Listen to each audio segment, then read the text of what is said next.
Stop blaming yourself for not being able to afford a home. The math has completely broken, and I'm about to show you exactly why. If you've been saving up for a house, following all the advice, doing everything you're supposed to do, and you still can't afford one, you're not crazy, and you're definitely not alone. Something fundamental has changed in the housing market over the past few decades, and almost nobody is talking about the actual numbers behind it.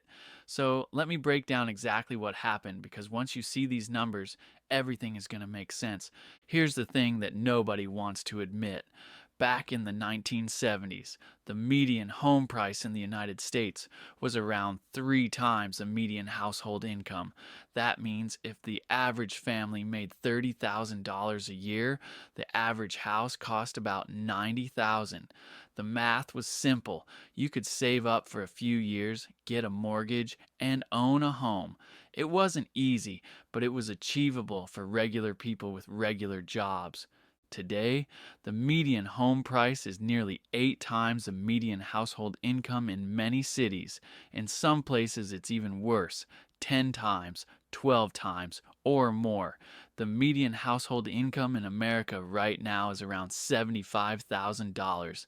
The median home price is over $400,000. Do that math real quick. That's more than 5 times the income.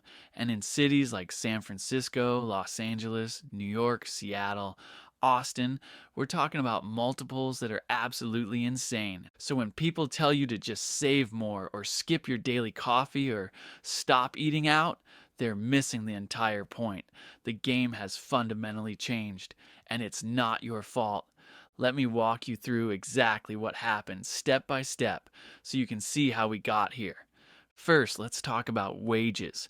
The median household income has grown, but not by much. If we adjust for inflation, real wages, meaning what your money can actually buy, have barely moved since the 1970s. Sure, the number on your paycheck might be bigger than what your parents made, but after you account for inflation, you're not really making more money. Your purchasing power has essentially flatlined for 50 years. Meanwhile, home prices have absolutely exploded. Even after adjusting for inflation, home prices have more than doubled since the 1970s. And in the past decade alone, home prices in many markets have increased by 50%, 70%, even 100% in some cities. Let me give you a real example. In 1970, a house in a decent neighborhood might cost you $25,000. Adjusted for inflation to today's money, that's about $190,000. But that same house today doesn't cost 190. It costs 400,000, 500,000, maybe even more depending on where you live. That's not inflation. That's a fundamental change in the market, and it gets worse when you factor in interest rates.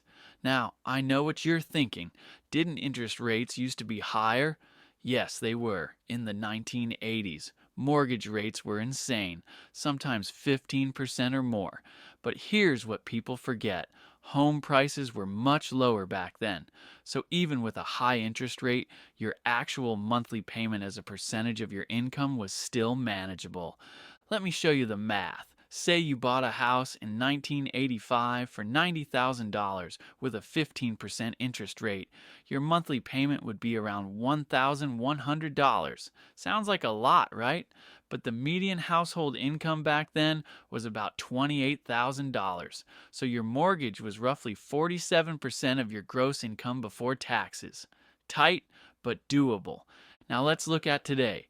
You buy a $400,000 house with a 7% interest rate.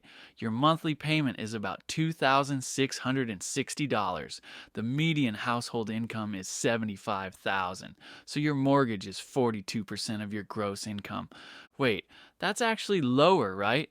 Wrong, because I haven't told you about everything else that's gotten more expensive. Healthcare costs have tripled since the 1980s when you adjust for inflation. College tuition has increased by over 200% in real terms. Childcare costs have skyrocketed. Car prices have gone up way faster than inflation. Insurance for everything, health, auto, home, has gotten dramatically more expensive. Even food costs have outpaced wage growth. So, yes, your mortgage payment might be a similar percentage of your income compared to the 1980s, but you have way less money left over after paying for everything else. Back then, a family could have one income, buy a house, raise kids, and still save money. Today, you need two incomes just to barely afford rent in many cities, let alone save for a down payment. And speaking of down payments, let's talk about that for a second. The traditional advice is to put down 20% to avoid PMI and get better rates. 20% of a $400,000 house is $80,000. How long does it take the average person making $75,000 a year to save $80,000? If you can save 10% of your income, which is already really hard, that's $7,500 a year. It would take you almost 11 years to save up that down payment. 11 years. And that's assuming home prices don't keep going up during those 11 years, which they will. Oh, and while you're saving for those 11 years, you're paying rent. And rent has also exploded. The average rent in America has increased by over 30% in the last decade alone. In many cities, people are spending 40, 50, even 60% of their income just on rent. So saving 10% of your income isn't even realistic for most people. This is why you see so many people in their 30s and 40s still living with roommates or with their parents. It's not because they're lazy. It's not because they're bad with money. It's because the math doesn't work anymore. Now let's talk about why this happened. There are a few major factors. Number one, housing supply. We stopped building enough houses. After the 2008 financial crisis, construction companies went out of business, developers got scared, and we had a massive slowdown in new home construction. For years, we were building way fewer homes than we needed to keep up with population growth. And when supply is low and demand is high, prices go up. Basic economics. Number two, zoning laws and regulations. In many cities, especially the expensive ones, it's incredibly hard to build new housing. Zoning laws restrict what you can build and where you can build it. NIMBYs, that's not in my backyard, fight every new development because they don't want change in their neighborhood. Environmental reviews, permitting processes, community approvals, all of this adds years and cost to new construction. So even when developers want to build, they often can't, or it takes so long and costs so much that they give up. Number three, investment buyers. Over the past decade, we've seen a massive increase in investors buying homes.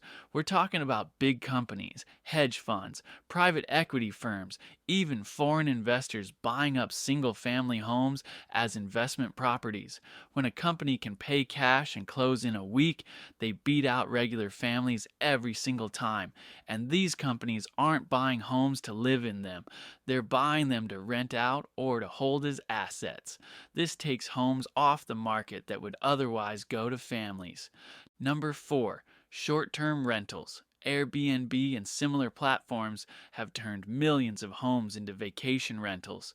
In tourist destinations and desirable cities, entire neighborhoods have been converted to short term rentals because owners can make way more money renting to tourists than to long term residents. This reduces the housing supply even more and drives up prices for the homes that are left.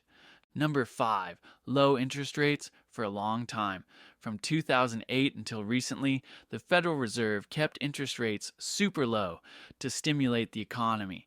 Low interest rates meant cheap mortgages, which meant people could afford to borrow more money, which meant they could bid higher on homes, which drove prices up. It became a feedback loop, and even though rates have gone up recently, prices haven't come down because supply is still too low. Number six, wealth inequality. This is the big one that nobody wants to talk about. The gap between rich and poor has gotten massive. The top 10% of earners have seen their wealth increase dramatically, while everyone else has stagnated. When wealthy people compete for the same houses as regular people, they can just outbid everyone. They can pay cash, they can waive inspections, they can do whatever it takes. Regular families can't compete with that. All of these factors have combined to create a perfect storm where housing has become unaffordable for normal people. And here's the part that really hurts. This isn't just about not being able to buy a house. Home ownership has been the primary way that middle class families build wealth in America for generations. When you own a home, you're building equity, you're investing in an asset that typically appreciates over time, you're creating generational wealth that you can pass down to your kids. But when you're locked out of home ownership, you can't build that wealth. Instead, you're paying rent, which is just giving money to someone else. You're not building equity. You're not getting any return on that money. You're just paying to exist in a space. This creates a vicious cycle. People who own homes build wealth through appreciation. They can borrow against that equity to invest in other things, start businesses, pay for their kids' education. Meanwhile, people who can't afford to buy stay stuck renting, can't build wealth, can't get ahead, and fall further behind.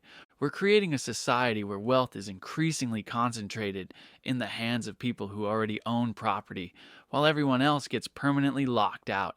It's a two-tier system, and it's getting worse every year. The American dream used to be that if you worked hard, got an education, and did everything right, you could afford a home and a decent life.